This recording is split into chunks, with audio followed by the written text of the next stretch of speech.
Magsusuka na ako maya-maya na tigas na ang aking sikmura.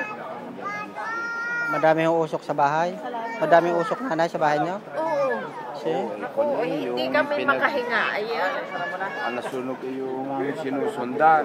Oo. Klaro, yung pinaka... Ay, yung nasa baba ang nasunog? Oo. Ay, nadila ng apoy doon sa kuwan.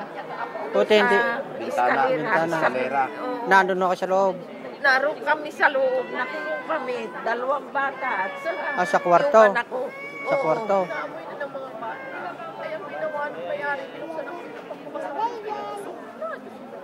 Kamuhawa.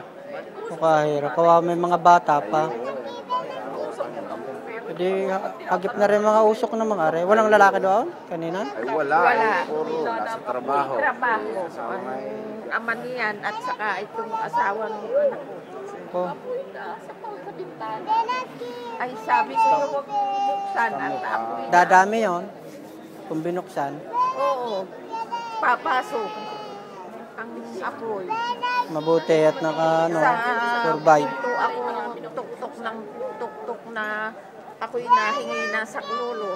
Ayuda, ayuda, ayuda. Ay, may pumasok. O, hindi yung 2 bumbero.